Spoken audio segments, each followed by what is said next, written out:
Can you imagine if in the year 2000, Washington, D.C. had said, oh my God, Google is so powerful that we're not going to allow any other country in the world to have access to this Google machine that might give them answers to questions unless Google comes to Washington and gets federal approval before it launches in any of these countries. That's what we were doing in AI, and I think we've ripped the chains off of that, and I think now we're going to allow our companies to go compete and win.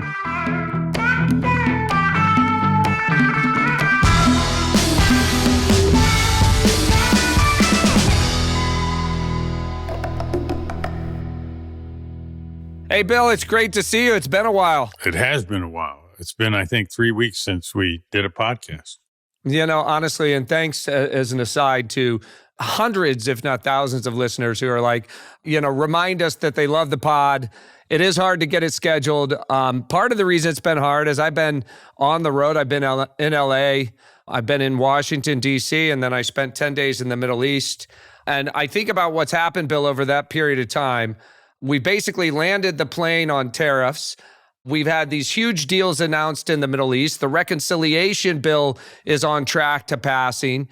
And we have some talks of a ceasefire in Ukraine. The market, which was down 20% for the year, has now bounced 20% in the last 20 trading days. So maybe today we could just unpack this fury of activity that's occurred over the last 3 weeks. That sounds great. So you were at the big event, the one that everyone's talking about in the Middle East. Why don't you, if you would, give the listeners, I think at first just kind of, what did it feel like? What was different this time? You've been there before, but frame what happened, just at first from, what did this look like? And then I'd be interested in your takeaways.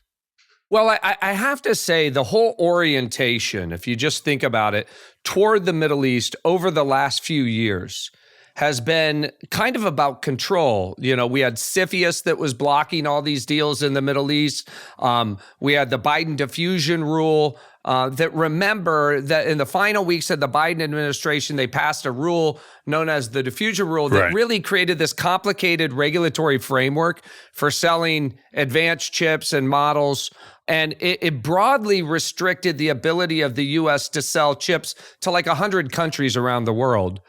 And so I think that, it felt like a massive 180 shift from what I would call the Washington approach of control and preventing diffusion of American technologies to much more of a Silicon Valley approach to partnership and openness. And that was the language that I heard. I was happy to be part of an AI delegation with a lot of CEOs who were over there helping to craft these deals, but, and getting to ride shotgun on some meetings with David Sachs, who is obviously leading the AI initiatives for the administration. And I have to say, it just was incredibly well received in Riyadh, in Doha, in Abu Dhabi. And there was a spirit of partnership in every one of those places. And you saw the fruits of that. Major announcements of investments in the United States and major deals getting struck about, AI data centers, et cetera, that are opening in that part of the world. That's amazing. Of all those things, which one surprised you the most? It's a really big change. I mean, you can't underscore enough what it means, the Trump administration just repealed the Biden Diffusion Rule in May of 25, right? And so it literally is fresh off of that. And if you would have told me that in the first 5 months of this year, we would have gotten a $1 trillion deal signed with Saudi in terms of their investment in the United States, another $1 trillion with Qatar, another $1 trillion with the UAE. Those are all investments into the United States. And then let me give you a sense of the scale of magnitude of the deal that was announced in Abu Dhabi. So in Abu Dhabi, they announced a 5 gigawatt U.S. AI, it's a UAE U.S. AI campus. It's an incredible architectural campus. It's in collaboration with NVIDIA and OpenAI and Oracle. And think of it as almost like a global Stargate. So to put that in perspective, 5 gigs, every gig is about 500,000 GPUs. So that's about 2.5 million GPUs worth of compute power to power the AI initiatives out of the UAE around the world. And so if you would have told me that that would have come together in this short a period of time, I wouldn't have believed it. Howard Lutnick played an incredibly important role. Scott Bessent was there with the president. And of course, David Sachs helping to put those deals together. You had CEOs, you were asking how it looked and felt. You had pretty much every major CEO Elon, in U.S. Sam. technology. Correct. Jensen Huang was there, et cetera. And they were putting these deals together. So there were just a feeling of the art of the deal, what is possible, partnership and acceleration, as opposed to the deceleration, and the control that I think you and I have felt over the last few years. And frankly, you and I have been worried about, right? This idea that the U.S. was going to somehow, shut down our AI and not allow the rest of the world to have access to our AI. I think we not only thought that was bad policy from an economic perspective, but also just dangerous for the world. It was basically going to allow for this Huawei Belt and Road where Chinese full stack technologies would move into the Middle East. And I've read that was basically underway prior to this big event. Literally underway. In Saudi alone, Huawei's market share has gone up a lot over the last few years, right? It's not as though these countries don't have the ability to do nothing. And they felt a little, frankly, betrayed by the United States, I think, over the course of the last few years. Here they are. I mean, take Saudi Arabia as an example. They've been our ally for 92 years. These are not new relationships. Yeah. And all of a sudden, we have this technology that we're telling everybody in the world is existential to your national development. And yet, at the same time, we're saying, but we're not going to give you our best technologies. And so while I was in Saudi, I had the opportunity to travel with His Excellency, the Minister of Technology, Al Sawaha. And I got to go to, incubation labs and see what was happening there, see the data centers on the ground. They have a huge AI project there called Humane that they launched in partnership with folks like NVIDIA and Grok. And so there's just an incredible level of enthusiasm and investment that's going on because they know how important AI is. And I think, frankly, the U.S. was on the verge, right? If we had continued down the path that we were on 1 year from now, this would have been they would have made commitments to build on Chinese AI stacks because they couldn't afford to do nothing. And so I think the timing of this change was critical. You could tell just the appreciation for the spirit of partnership. I saw that in every capital that we were in. Let me ask you a question. What do you think the competitive – I mean, I have an answer, but I'm going to ask it naively first. What do you think the competitive advantage is of these national data centers in the Middle East? Yeah, I mean, first, you and I talk about it all the time. A primitive to AI is power, and they have cheap power. Yeah. And, eventually the price of producing tokens, we're effectively converting electrons, right? They're cheap energy. And by the way, it's both solar and nuclear and natural gas, some of the largest natural gas fields in the world. Those things are being converted into intelligence. And to say more broadly, for the last 50 years, this part of the world has been powering the industrial age by exporting oil.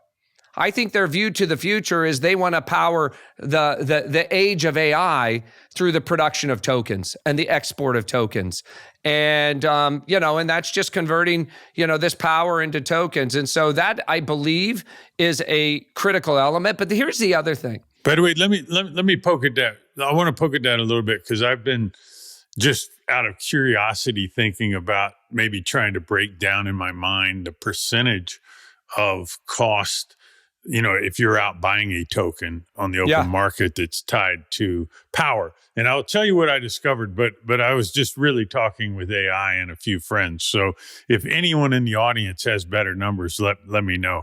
But what I've seen is cooling and power might be 20% of COGS, which depending on your gross margin on your hosting, let's say maybe power's 15% of COGS, or I don't know.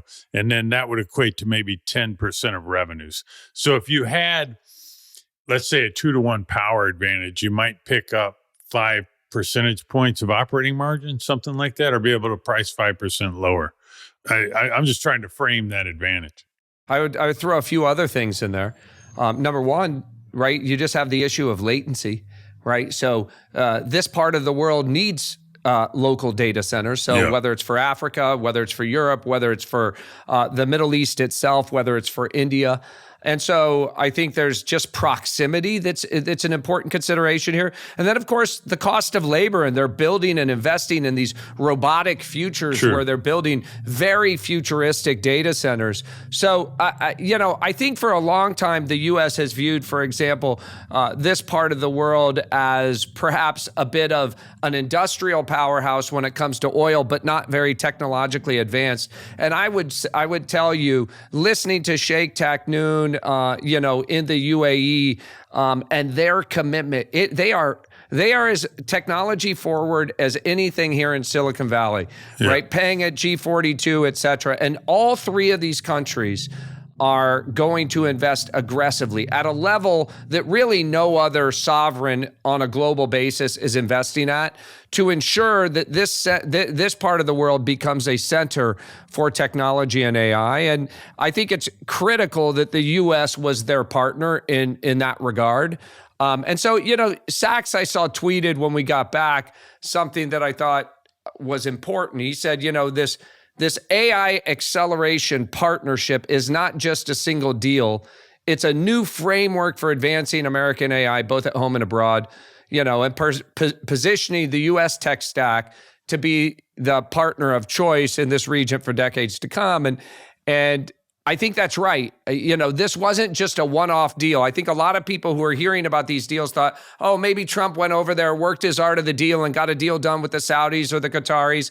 But no, I think this is a framework that the world can depend upon, that in fact, they are going to have access to these technologies. Let me give you a comparison, Bill.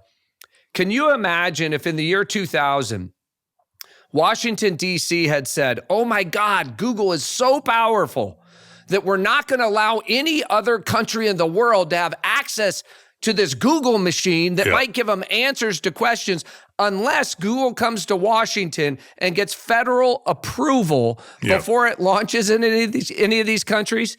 I mean, it would have prevented Google from ever becoming the global powerhouse that it has become, which has been so advantageous to the United States. Hard power, soft power, economic power.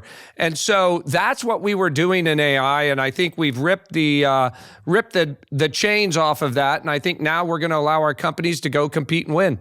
Well, and to frame that a little more, I just put on X earlier today an article in the Wall Street Journal that just came out that was talking about how far behind Europe is in, broadly speaking, in terms of business culture and tech. And the article goes into a lot of detail about how complex regulations have limited or stifled innovation, both on the labor side and on the technology side. And the policies that were being considered, let's say 3 months ago, to me, all were mirror images of the ones that are listed out in this article. So I think we were 100% on a path towards building a wall around America, not building a wall around China. And if we had continued on that path, I think I would have predicted, had we continued around that path, that, if you look at the internet era, there really was the rest of the world using Americans' internet, and then China built their own internet.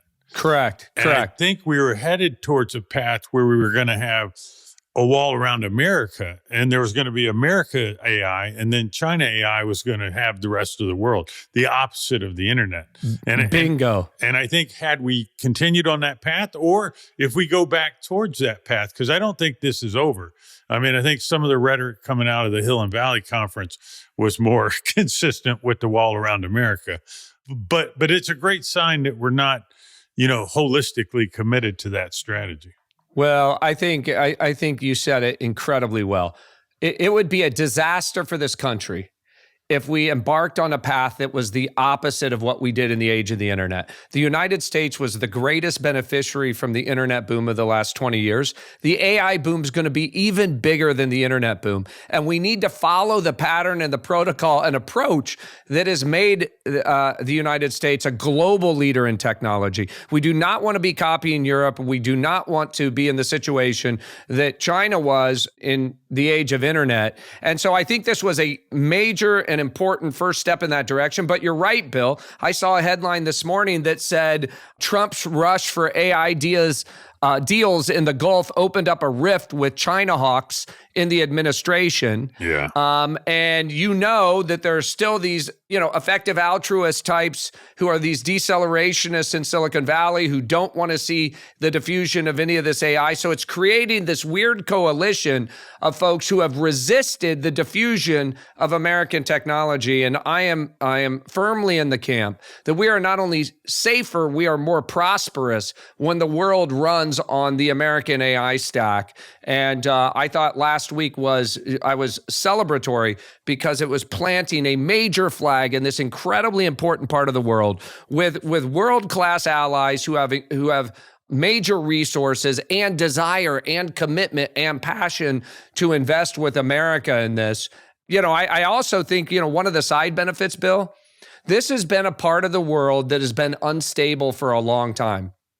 Right?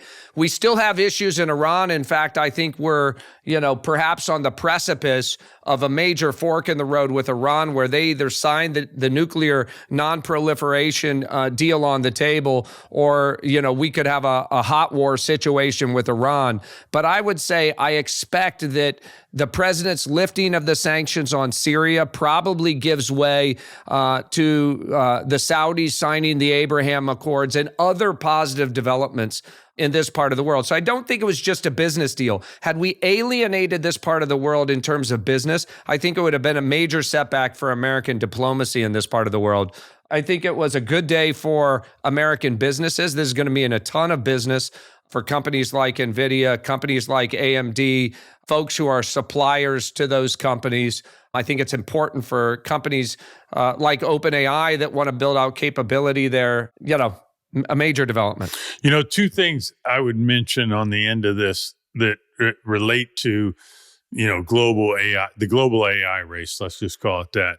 First, this Hill and Valley conference, which I watched a little bit online. I didn't go. You weren't there, were you? I wasn't. But one of my partners was there, and I went last year. And there's a lot of good that comes out of that conference. There may be, but the tone, the AI tone, I would say, was the opposite of everything we just talked about. In fact, there's an interesting write-up on it where this one blogger titled "Welcome to the China Hawk Industrial Complex." Mm-hmm. So I'm not trying to pour cold water on everything we just talked about. I'm just saying there's a large group of people in our community who have invested in either software that they sell to the military or now products and services they sell to the military that I think need to be China hawks in order to justify the business they're in and in order to root for their companies. And I will tell you, after spending 25 years in venture capital, there's just this instinctive thing. It's like defending your children. Once you invest in something, you just start to adopt the mouthpiece for it and make a lot of arguments that are central to that company's success. And I think that's happening now that we have a large number of VCs in the military space. Well, I don't know. We're big investors in Anduril. We're big investors in ByteDance. I have an intellectual capacity to understand these investments for what they are and these partnerships for what they are. But most importantly, I think everybody has to figure out what's best for Team America. Right? We need to put America first when it comes to thinking about our global diplomacy, rather than what's best for my investment, maybe in a ByteDance, or what's best for my investment in Anduril. But I do think there is a valid disagreement here, right? Okay. And I've had this debate with Josh Wolf, who's a good friend, and Josh is much more skeptical when it comes to China and open and free trade on issues of American AI, I would say, than I am. I think he has some thoughtful arguments on the issue, but on some things we can just agree to disagree. As it pertains to the Middle East, and I'd welcome Josh's view on this. I'm not sure what they are, but I think it's unquestionable the U.S. is better off having American AI in partnership with all of our allies in the Middle East. If we can't be in partnership with our allies like India, like the Middle East, et cetera, then what are we doing? Yeah, right. No, then what are we doing? I totally agree with that. I will agree to disagree on the other thing. I do think that once people start backing this stuff in a big way, that it's going to be natural they would take on that point of view. We talk a little bit about the Middle East. Maybe, the other big news events. By the way, I did want to finish with one thing. Sure. It appears the markets reacted positively, specifically to the Middle East talks and events, correct? Is that correct? I mean, the Sunday that, before the Middle East, so like the day before the Middle East visit began, you had Scott Bessent, who had concluded the Chinese negotiations in Switzerland. And I think that was the bigger catalyst, right? So we had this huge bounce back in the markets, these two converging events. You had the walking back of tariffs on China. And Bessent said, our goal is not to decouple from China, especially in non-strategic goods. Right. And remember, with China, almost everything is non-strategic goods. But to open markets and restore balance, he said in his tweet, we will continue trading with China, especially in non-strategic goods and at lower tariff levels. At the same time, we're focused on reshoring critical industries like medicine, chips, and steel to protect national security interests. So remember when we talked, Bill, 3 weeks ago, I was very vocal in saying there were two paths being presented to this administration. There's what I described as the nuclear Navarro path, which was high structural tariffs on everybody in the world, generate $2 trillion of tariff revenue and get rid of the Internal Revenue Service, right? That was door one, which the markets abhorred, right? That's what sent the markets down 20% because we knew $2 trillion in tariffs is probably a 600 to 700 basis point headwind to GDP. And door two was what I described as the Bessent or the Hassett approach, which was more consistent with the fair trade argument the president had previously outlined, which was to reshore critical industries, to have some tariffs on the rest of the world, but to be modest in the scope of the overall economy. And so it looks like, and I think what the market was reacting to was that the president has leaned in the direction of the fair trade, the Bessent approach to China and to the rest of the world on tariffs, and away from the Navarro approach. In fact, we haven't seen much of Navarro in the last 3 weeks. And who's been in the lead chair on everything? Who was on the talk shows again this weekend? It was Scott Bessent. And so I think when the tariff started, you and I talked about the fact that chaos is very difficult, both for investors, but also for executives, like committing to hiring programs, committing to CapEx, all these things. And there's no doubt that Bessent brings a notion of calmness, to the table. Almost every time he just talks in a calm way. But in fact, the president said every time you go on television, the market goes up. I think the president agrees with you. Yeah.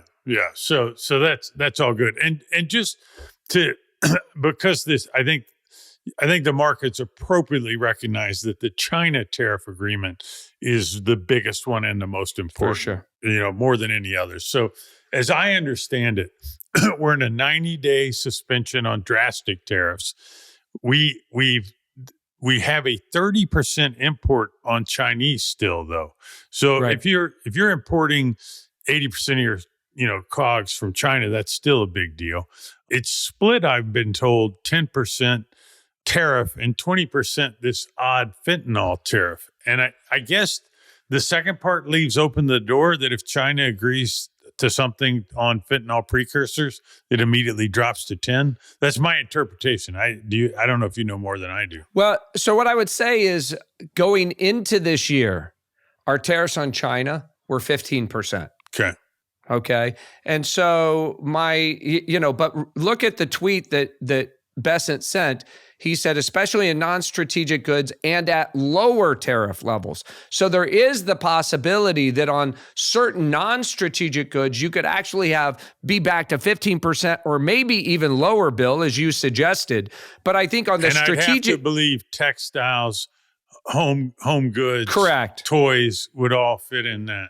Right. Backyard umbrellas. Yes. All the stuff that people want to buy on Amazon, that is non-strategic. But when it comes to steel and aluminum and chips and items that we consider very strategic, certain medicines. Solar panels might be a borderline issue. Right. They've said on those, they're going to be higher tariffs. So maybe those stay at 30%, Bill. Yeah.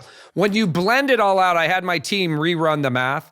So remember, I came on here on Liberation Day and I held up the list of tariffs that were on the poster board that Trump showed. And I said, if you just add all those up, it comes up to $800 billion in tariffs, right? We have $3.3 trillion of goods that are imported every year into the country from abroad.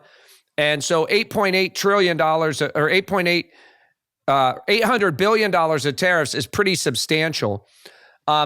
Now I had them rerun the math today, and if you put China at 30% on strategic, at 15% on non-strategic, and then the rest of the world roughly at 10%, you come up with about $300 billion in tariffs. Okay, I just told you that last year tariffs were $77 billion, so that's still a 4x increase in tariff revenue, right, to the United States, but it's $300 billion on a $28 trillion economy. Right. So I think what the market was saying is, okay, $300 billion, half of that will show up as increased prices and taxes on consumers and on businesses. Half of it will get eaten by the producer of the product in China, in India, wherever. That's not that big a headwind to the U.S. economy. And that's why I think you've seen the markets bounce. Now, remember, we're just back to where we started the year.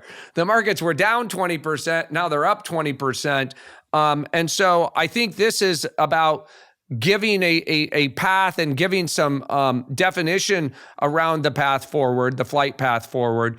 And if you take these two things together, okay, we went to the Middle East and we landed the plane, did a bunch of deals, got trillions of dollars of investment into the United States. We unlocked hundreds of billions of exports to the Middle East.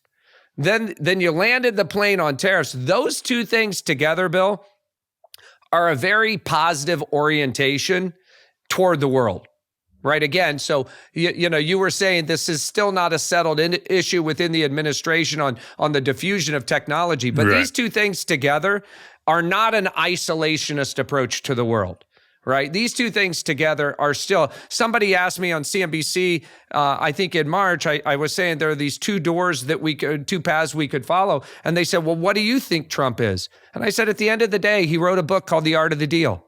Right? This guy he wants fair trade, but he's a deal maker. On tariffs and on AI diffusion, he's been a deal maker. And I think both of those things are positives for the economy. And that's why you've seen the market bounce back the way it has. Certainly has.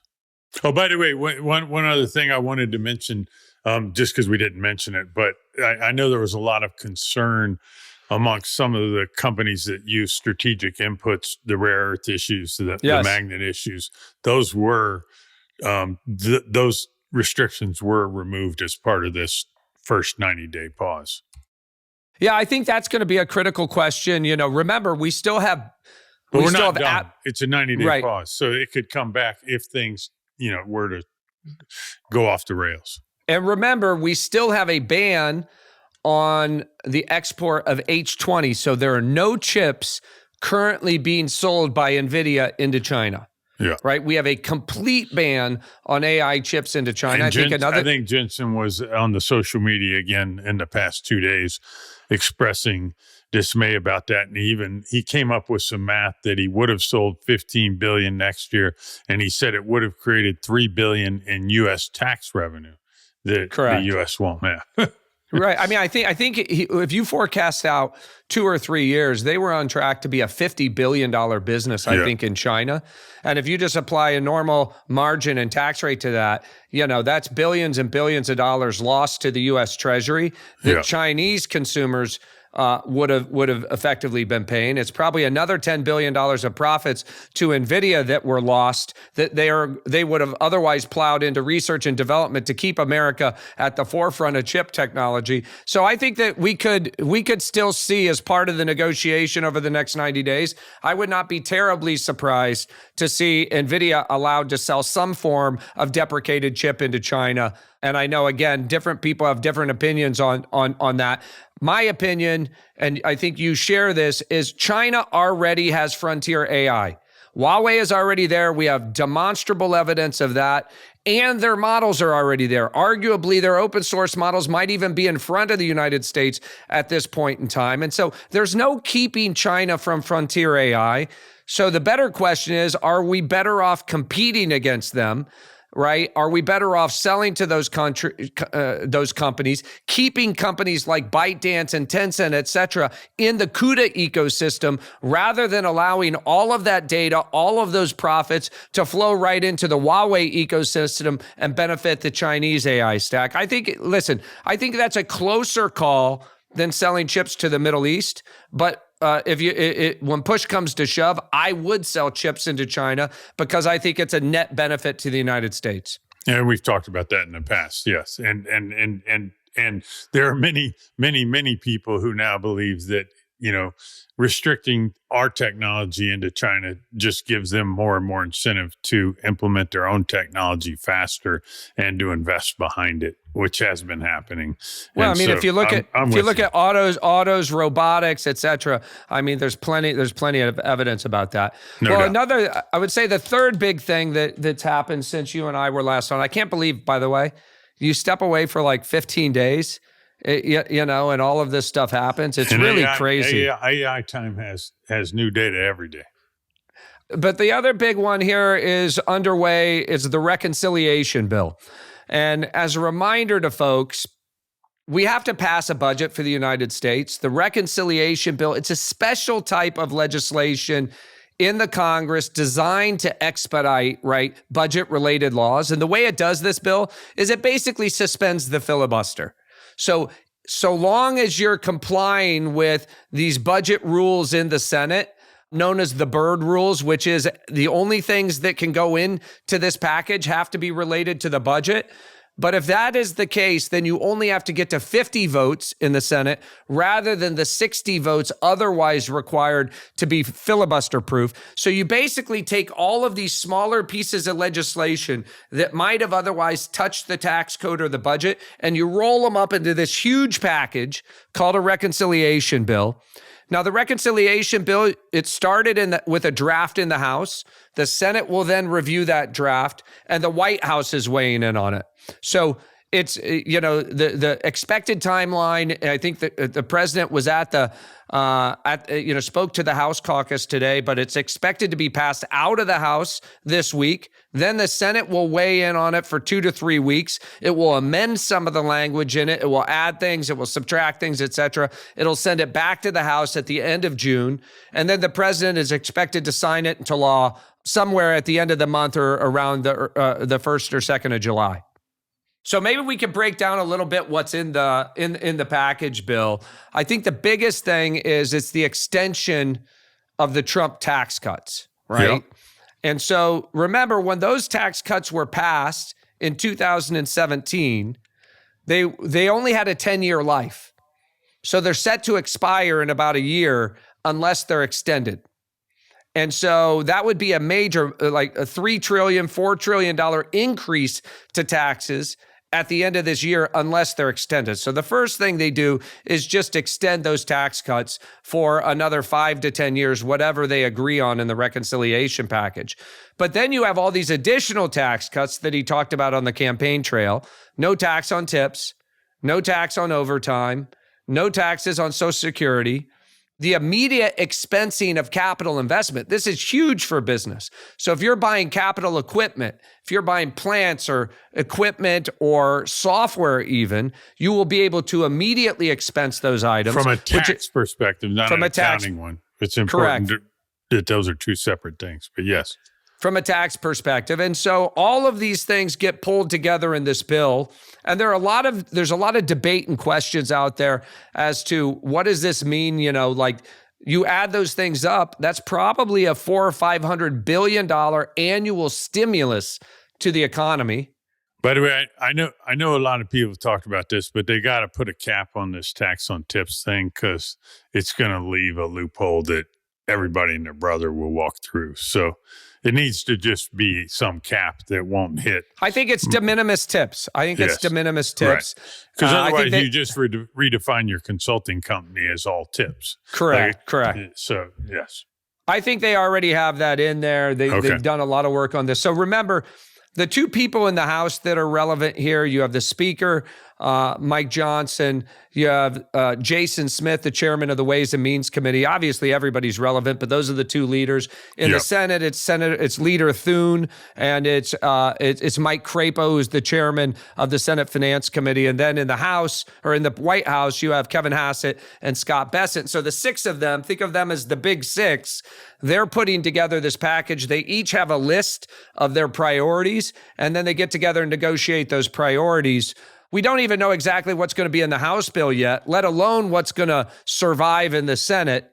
But we certainly have the contours of what's going to be in it.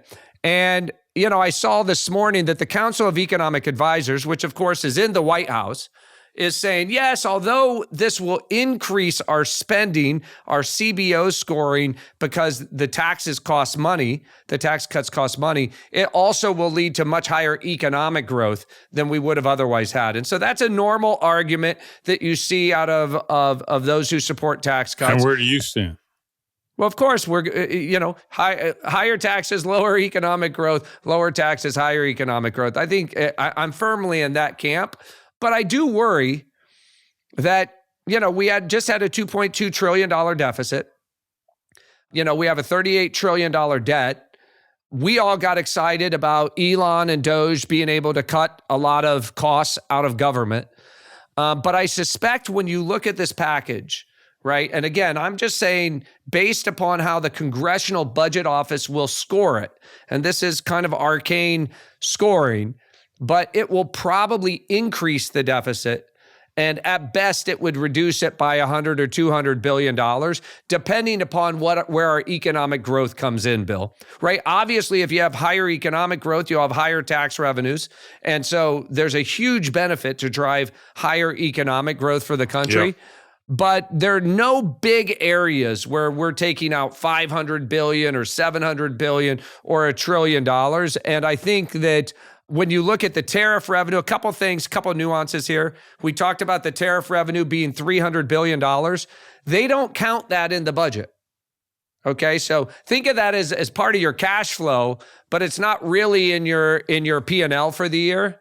And so that's just one of these esoteric Washington things. It is money to the federal government, to the U.S. Treasury, but it's not included as part of our budget scoring. I think another thing is the Doge cuts. Those are real. There are a bunch of real cuts coming to fruition. I don't know what those will total, maybe $100 billion, but they're not going to be counted in the budget bill unless there's an article of rescission. So the White House basically has to get Congress to agree to rescind the monies. And so that hasn't happened yet. So those cuts are also not added into the budget math that we're seeing. But people should not get their hopes up that they're going to wake up next year and that our budget deficit is going to magically be, cut by 50%. I don't see that in the cards. One thing I would reiterate, just because it would be such an amazing scenario. There was a moment in time in the past 6 months where Trump mentioned potentially discussing with China and Russia cutting all of our military budgets in half. If that were to happen, I think it's the biggest thing you could possibly deliver as president. If things calm down in the Middle East, if Ukraine, Russia can be taken care of, maybe that gets on the table, and that could be a big cut that would meet this agenda. Our neo-China hawk friends wouldn't like it, but I would like it quite a bit. Well, I think the Defense Department budget goes up by about $150 billion as part of this package, and it's about $1 trillion for the year. And so,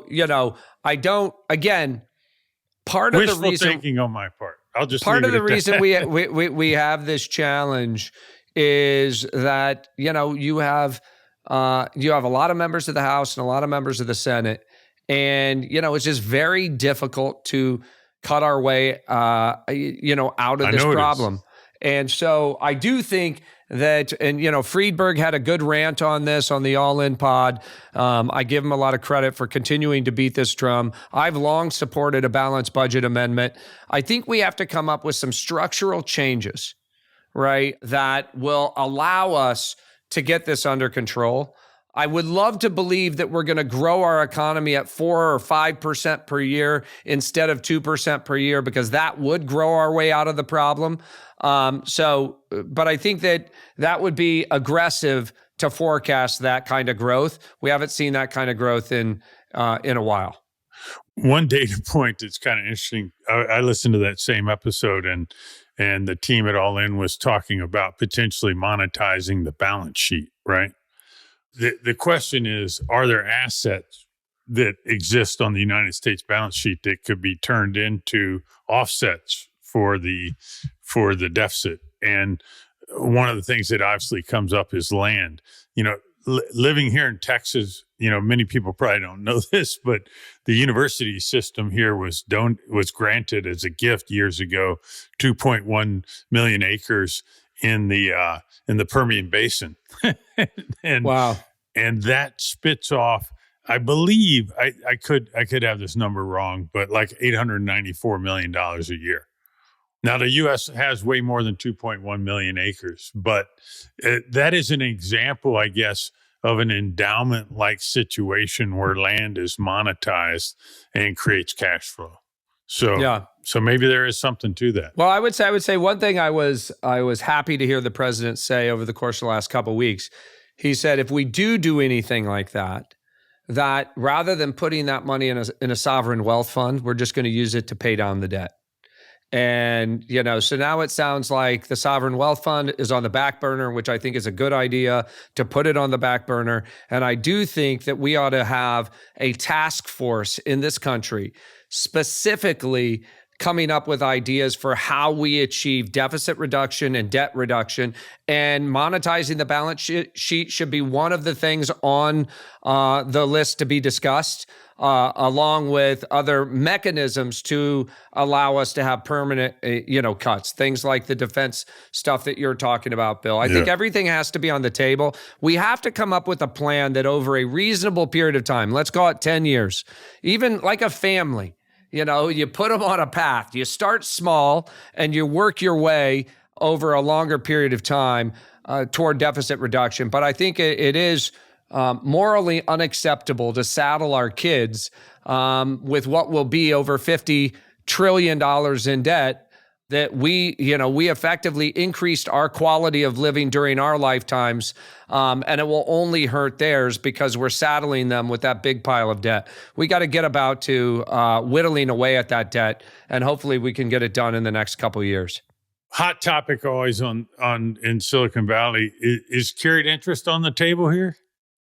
I the president has come out in support of eliminating in support of eliminating carried interest, as well as you heard him come out in support of raising taxes on the highest earners. I don't know. The last I heard, neither of those provisions are in the House version of the reconciliation bill. They may get added in the Senate, but I think those are fairly controversial. Remember, Republicans generally in the House and Senate, they're against tariffs and they're against higher taxes. And they're against all taxes, all forms of higher taxes, whether on all these different brackets. And, I heard somebody come out and say, maybe it was Philippe on the All In pod. He was saying in New York, All In, he pays 57% in taxes, which is, I think, what I pay in the state of California. There is a tipping point, right? People are familiar with the Laffer curve. At some point, taxes go up to a point where your tax revenues actually go down. Right. And so I would argue that at 57% all in for the highest earners, you're getting to that point where you disincentivize additional work right? And we may not be there yet, and you may be able to increase that tax bracket even more, but I would love to think that our country could come up with more creative solutions to solving our debt and fiscal crisis than just raising taxes. It seems like the easy way out, and I think there's a better way. In fact, I'm happy to report that, one of the things that got included in the House version of the reconciliation bill was Invest America. And, one of the purposes of taxes on high earners is redistribution. And I think there's a much better way to achieve redistribution, and that's by getting everybody in the game from birth. So it was a huge breakthrough bill that we got Invest America included in the House version of the bill. Well, congratulations, Brad. I will tell you, I've talked to people that have, pivoted later in life and dedicate themselves to philanthropy. And the number one thing I hear from all of them is how hard things are and how slow things move. And so for you to tilt at this and get it included so quickly in DC time, this is ultra quick, is a huge accomplishment. So thanks for that. We're not done yet, but I would say this, maybe just a little behind the scenes on it, Bill, because listen, this is all new to me. And I learned a lot. As most people know, I started Invest America, the not-for-profit, about 2.5 years ago. The idea was very simple, that we needed to attack the wealth gap. We needed everybody to feel like they were part of the system. And the way to do that was through the magic of compounding. So it's $1,000. Every child born in America, there are 3.7 million kids born a year, would get $1,000 in a seed investment account in the S&P 500. It would act like a 401k from birth. And then companies and parents and others, church groups, whatever, could add to those accounts, such that by the age of 18, you could have about $50,000 in that account. At age 30, you could have about $150,000 in the account. You couldn't take the money out. You couldn't trade it. It would really just be that 401k from birth. And I will tell you, and you've heard me talk about this on the show, it had such high product market fit, bipartisan, from the left to the right. I thought to myself, maybe this could actually happen. So I was in Washington 2 weeks ago. I was at the White House. I was on Capitol Hill, meeting with the speaker, meeting with Jason Smith, the head of Ways and Means, and my friends Ted Cruz and Mike Crapo and others over in the Senate. I have to say, I was actually surprised that by the time I landed in the Middle East, I heard it had been included. Now, of course, they tinker with it, right? One of the things I learned is you lose ball control. So the name of this was Invest America. In the House version of the bill, they renamed it the MAGA account, which stood for Money Account for Growth and Advancement. But as you and I both know, MAGA account in the minds of many is deeply polarizing. So we'll see what happens. I think when it goes to the Senate, it may very well get amended and renamed back to Invest America accounts. I imagine some changes will occur there. They'll agree on ultimately what the rules are around distribution of this. But the great news is this, whatever you call this at the end of the day, if we do this and we launch this in 2026, $1,000 for every kid born in America. We get every kid from rural Texas to rural Indiana to inner city Trenton to the east side of LA. You get them into the game. They can open up their phone and see that they own a little bit of Berkshire Hathaway.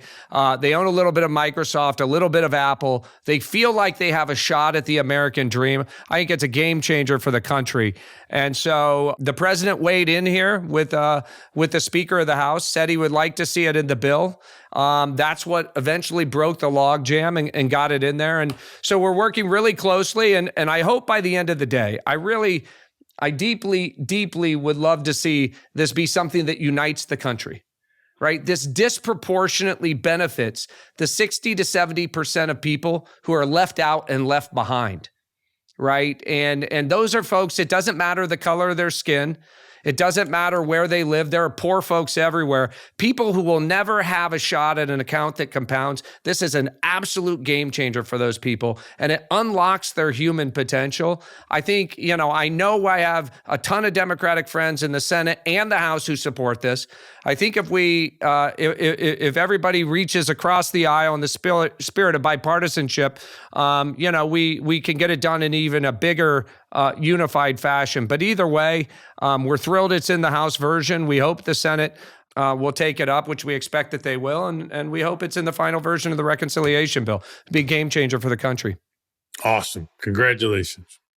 Thanks, brother. Well, a couple speed round topics then. One is our good friend Kathleen McCormick, that chancellor in the state of Delaware, Bill, Yes. who overturned the Elon pay package. Yes. Right? She caused this firestorm in Delaware that literally is going to potentially bankrupt the state, with every company in the state of Delaware now heading for the exits because they don't want to be a part of this capricious decision-making by the Delaware Court of Chancery. And I know that you have some updated thoughts based on some stuff you've been reading. Yeah, well, I was made aware of something that I want to share with all of the readers, and we're going to put a pointer in the show notes, and I'd encourage them to go read it. So there's a professor at Stanford named Joe Grunfest, who I've known for many decades now.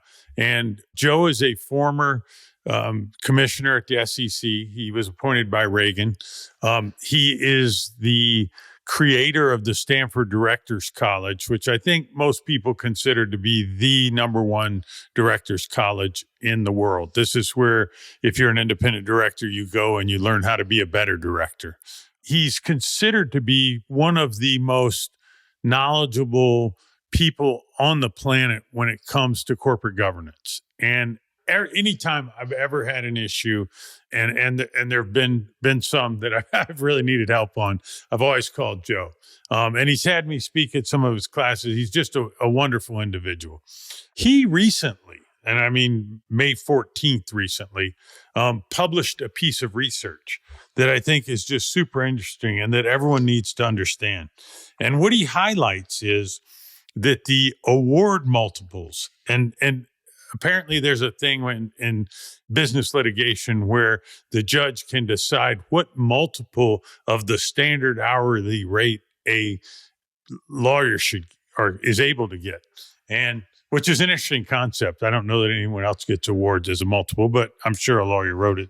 And the base rate's pretty high, right? So anyway, what he found was he compared a bunch of Delaware judgments with a bunch of judgments in the federal courts, and he looked at a bunch of different breakings. But one of the breaks was, what's the frequency of awards 7 times or higher, and what are the frequency of awards 10 times or higher? And what he found is in Delaware, 7 times or higher is 23 times more likely than in a federal court. And 10 times or higher is 57 times or higher than in a federal court. And basically, if you would, you'd say there might be a tale of scenarios where a judgment deserves some kind of outlandish, result, some level of fraud or whatever. But what he's showing is there's an activist mentality in the Delaware courts that they're giving out these super high payouts at a much more frequent, 23 times and 57 times more than at the federal level. And so the big eye opener to me is, first of all, I would tell everyone to go read this, but if you're sitting on a board of a Delaware court and you're not aware that this is new, these are all cases between 2009 and 2024. If you're not aware that this is going on, that the rewards that are being paid out to lawyers, for cases in Delaware are increasing at this level and are being paid out much more frequently at very high payouts, you need to be aware of this. To me, this is, more damning than just the one Tesla thing. It says that Delaware was known as a place where you had, we talked earlier about tariffs and chaos and calmness. Delaware was a place that was supposed to be business calm, where you didn't expect chaos, right? This shows that chaos is being built into the system, and it's a recent development. One more thing that I want to highlight. It turns out that in the 20 cases where you have this super high multiplier, 55% of the cases are just two of the judges. And there's something else that I learned in reading this, which I didn't know. But the chancellor, who is one of the two, gets to pick who the cases are assigned to. And so the chancellor's creating these super high multiples, and then the chancellor's in charge of handing cases, and she could hand them to herself or to this other judge who's also doing the same thing. And so I think eyes wide open. I mean, I read this and I think, any company that I'm involved with, I'm going to encourage to leave because this is radically different than why I was told we were supposed to go to Delaware. And Bill, these awards go to who? They go to the lawyers and they go to whoever the plaintiffs are? Well, get this. I mean, we've talked about this, so I don't need to pound the table on it. But in the Tesla case, the plaintiff had 9 shares. The plaintiff made zero money on a relative basis. Right. And the lawyers made $380 million or $345 or something like that. And yeah, you had a plaintiff that didn't get any recovery. Why should we have laws, any law in this country, because PAGA works this way in California, where a lawyer gets to come in and make a huge, shouldn't the lawyer fee be a small percentage of the plaintiff fee? Why should it be 99% of the fee? Makes no sense.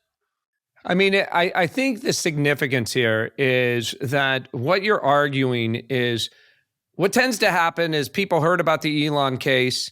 They treat it as a one-off.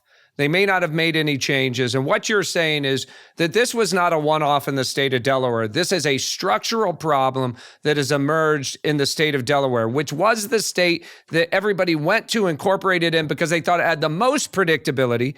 And now you have a study that shows not only does it not have the most predictability, it actually has the greatest risk of long-tail adverse outcomes to the company that are highly unpredictable. Correct.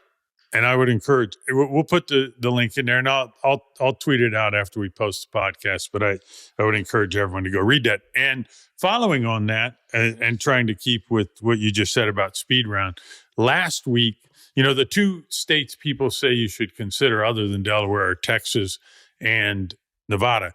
Well, last week, Texas state legislature passed a bill, Senate Bill 29, trying to improve Texas's position, if you will, in this competition with Nevada on where you should go to. And I just wanted to mention a couple of things that they put in there to hopefully, make Texas better, which would make everyone better if they choose to incorporate there. The first thing was they codified the business judgment rule. There, in some of these states, you can hop around the business judgment rule.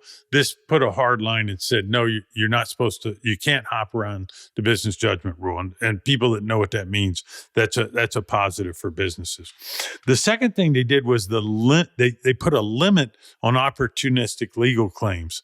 Some of that has to do with the multiple point that we talked about. But the big thing they did was you can, in your corporate docs, put a minimum threshold of up to 3% on what's needed to bring a derivative action. So you can basically say, in order to bring a derivative action, you need 3% of the shareholders outstanding. So this Tesla situation where you basically, just called around and found someone that held 9 shares, which is just ridiculous at face value, right? That someone brought a whole case on a plaintiff with 9 shares makes no effing sense whatsoever.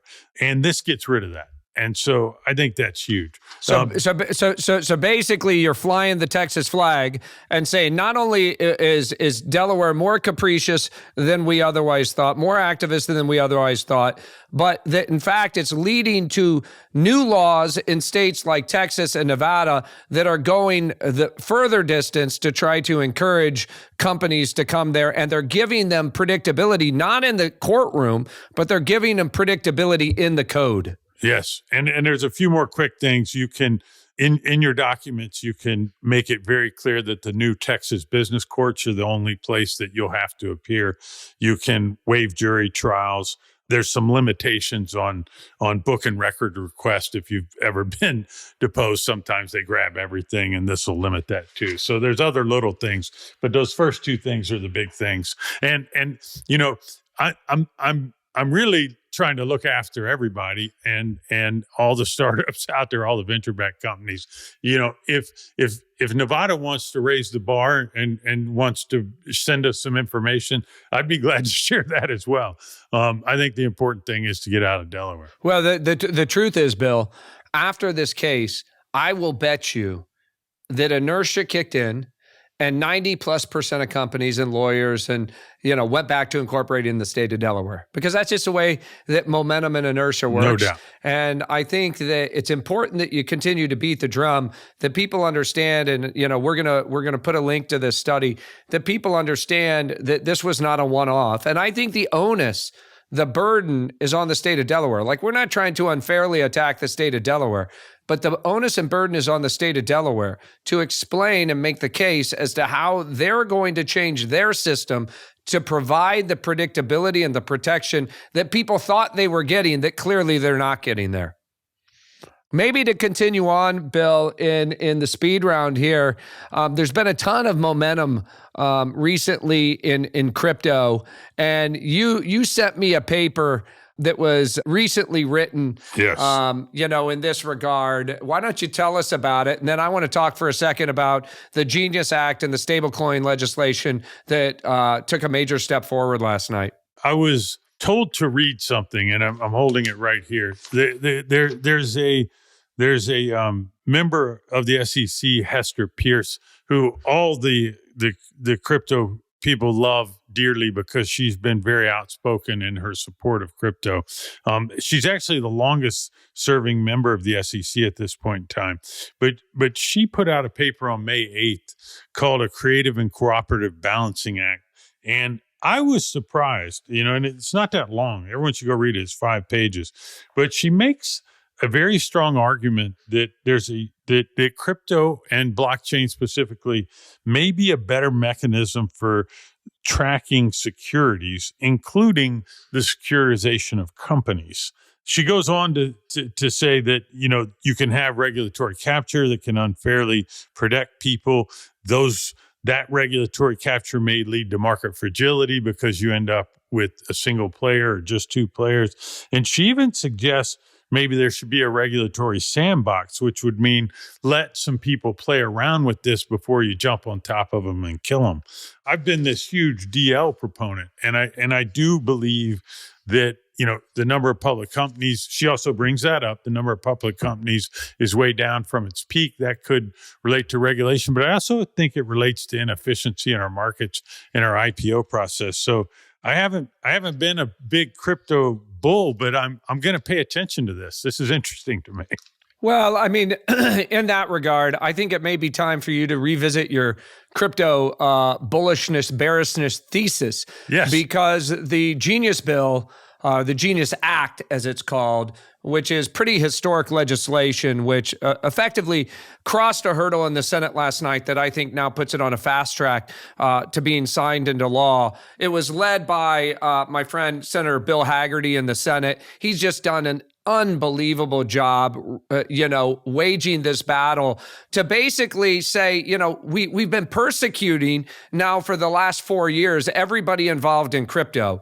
And rather than doing that, why don't we just bring it under the federal regulatory auspices, and whatever we need in terms of protections, put the protections into place, and then allow this innovation to occur in the United States. So in the case of stable coins, we know that this could be the next generation of money management, right? Of financial transfers, of updating the rails on which our financial system has been built over the course of the last 40 years. And it was beginning to develop in other parts of the country or other parts of the world because we had not developed a system that people felt comfortable innovating in. So what does the legislation requires? Number one, it requires specific reserve backing. So it requires stablecoin issuers to maintain reserves equal to the value of their issued tokens.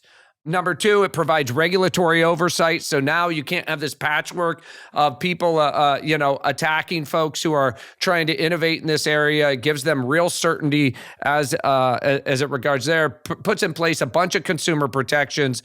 But fundamentally, it allows this innovation to occur because it provides certainty and predictability as to the form of regulation. I give a lot of credit to Mark and Ben and Chris Dixon and Andreessen. I've spent a lot of time on Capitol Hill working on Invest America and other things. And every time I'm there, I see those guys on Capitol Hill working hard on the Genius Act. I think this is a significant step forward for our financial system. It's a significant step forward for crypto. But really, we ought not think about this as crypto in the form of speculation. This is really about something that's fundamental to innovating in how money transfers in the world. In fact, I heard somebody say that in 5 to 10 years, stablecoin issuers will become the biggest holders of U.S. debt on the planet because they have to own that debt to back, the stablecoins, the tokens that they're issuing.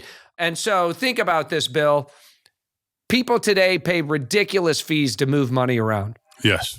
Right? Between businesses. I was having this conversation over dinner the other night with John Collison. He's super bullish on this. They're getting into this fast-growing part of their business at Stripe because the reality is if you have two businesses, maybe one in Mexico, small business that's a scuba business providing some tourism attraction, and you have somebody in the United States who wants to purchase that, rather than having to jump through a bunch of hoops and pay a bunch of fees to a bunch of intermediaries, you can just issue stable coins back and forth. You can provide seamless providers in the middle of that. So it reduces the overall tax burden on the economy, probably leads to higher growth because we're reducing that friction, and moves us into the 21st century. I think that this is just the start. You mentioned something else, the tokenization of IPOs.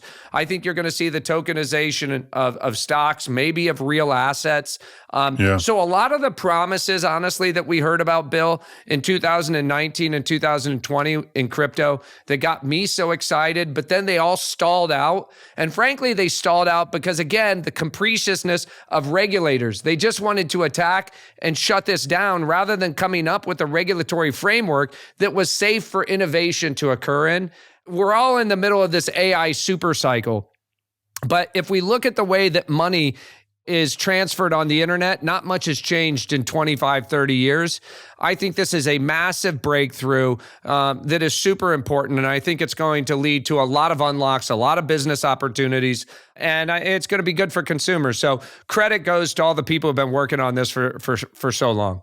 Okay, we have a couple more on the list, but one I wanted to ask you about was all this open source development in China. Tell me a little bit about what you see in terms of open source there versus some of the activities you see going on here. Yeah, well, I'll put an article in the show notes. The one that really caught my eye was there's an article that was about Baidu. And so Baidu is scheduled to release the latest version of their model on June 30th. They pre-announced it for one reason or another. And they've switched to open source. And when they talked to Robin Lee, who's been the longtime Baidu founder, I met him back in 2005, 21 years ago. He had originally been a proponent of closed models. He had spoken out publicly against that. And people are like, well, why are you going open now? And it turns out, DeepSeek led to Quinn, led to Xiaomi has their own model as well. They've all gone open source. And so this will be the fourth deep pocket funded model in China that are all open source. And when you consider, this is a competitive dynamic, right? That leads to that. And when you consider that it's already been proven here in the US that different models can help improve other models. Having 4 simultaneous models out there, all open source, I think is pretty damn interesting and will be tough to keep up with. And I don't know what America should do about it. I mean, I guess I would love it if everyone, OpenAI and Anthropic and Google, followed suit and chased Meta. But I don't see that happening yet. And so just from a country versus country standpoint, boy, I think that's powerful for innovation, for speed of innovation. Yeah, I think it's super interesting. I mean, I do think you're going to see the OpenAI open source model. I mean, Sam's talked about it many times. I think you're going to see that in the next 30 days or so, certainly by the end of summer, but I would guess sooner rather than later. He's indicated he wants it to be even more open, that he wants to be the leading open source model in the US. You and I both read about some of the challenges maybe going on at Meta. I have no idea if any of those things are true, but there's definitely been some blowback about Llama 4 in terms of, its capability. So it appears that everybody in China is dedicated to open source. And in the US, I certainly hope that we have a open source model that leads the world. I suspect that we're going to see more of these out of our leading labs. Elon has also said that they're going to open source a model. So I think this is one where we have to stay tuned. But the early leadership here probably does go to China. Yeah, and I wouldn't be surprised if the people with proprietary models will use these to train them because they're available. And for everyone that wants to outlaw DeepSeek, guess what? You're playing whack-a-mole because there's 4, not 1. Bill, one thing I wanted to ask you about, feel free to comment on it or not. I saw some attacks that I thought were somewhat unfair on you around Manus. Because I know I've talked with you a bit about Manus and the background associated with that. So would you share with us a little bit, your perspectives on Manus and maybe Benchmark's decisions to invest? Yeah. So I was surprised a bunch of people came after me on the socials, as they say, and they implied a bunch of deep seated planning and whatnot. And I think part of it just comes from, I think in not being a China hawk, people accuse you of being a xenophile. And there's a lot of room in between those things. But one thing I think these people don't know is that I'm no longer a GP on the new funds at Benchmark, which means I'm not involved in new investment decisions. So I wasn't part of the decision to invest in Manus, and I, found out about it after the fact. I'm obviously a big LP at Benchmark, and I'm a GP in the older funds, and I bleed Benchmark, so I do support the firm. But some of the theories involved scenarios that just didn't happen. But after the fact, I went deep on it, and I think there are a few things that it would just be good for people to understand about Manus. So first of all, they've only operated on U.S. models. They're a wrapper company. They don't have a foundational model.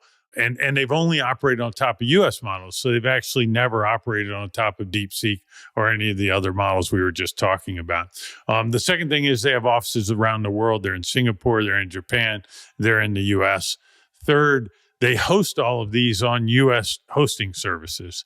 And so they're not actually operating any of their customers' workloads in China at all.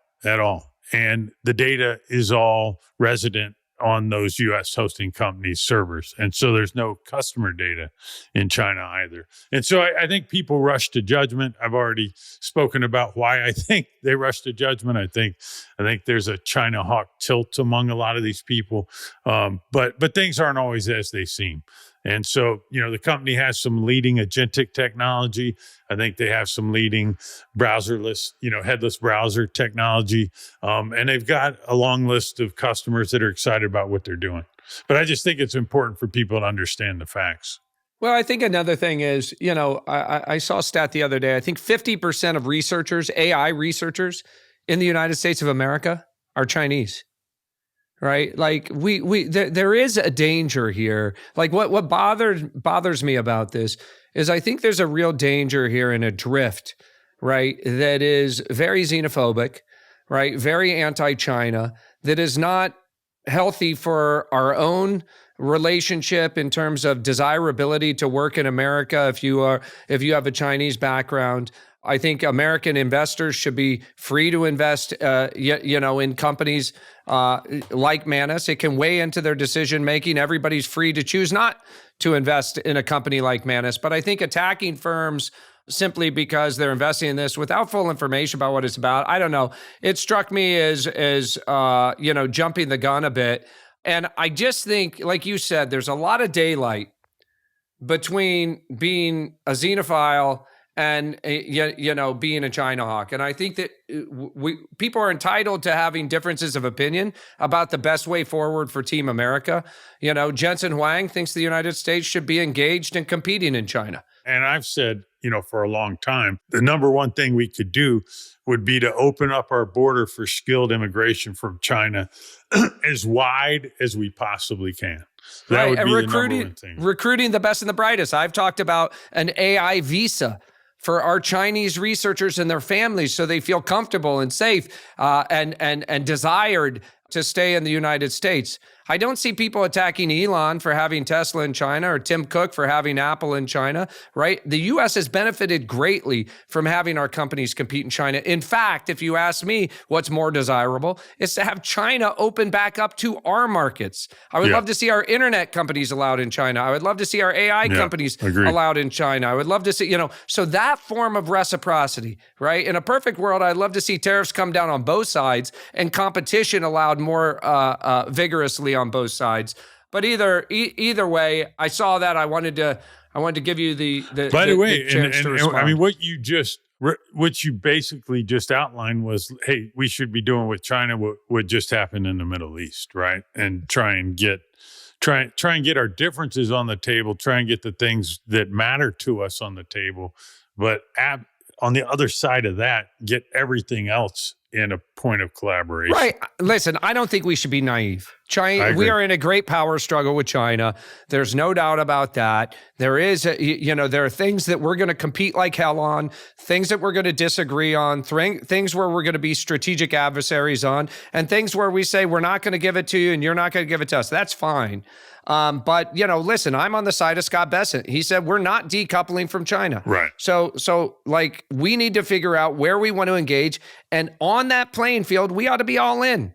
On non-strategic trading with China, we ought to be all in. And we ought to find ways to reduce tariffs and to find more ways, certainly, to recruit their best and brightest, not only here to be educated, but here to stay and help us build great technology. So thanks. By the way, I've been wearing this altimeter hat for over an hour, and you haven't commented on it yet. I obviously did this just for you.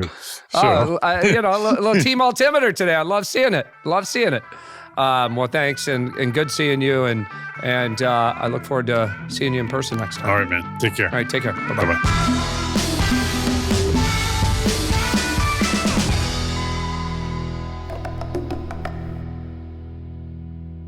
As a reminder to everybody, just our opinions, not investment advice.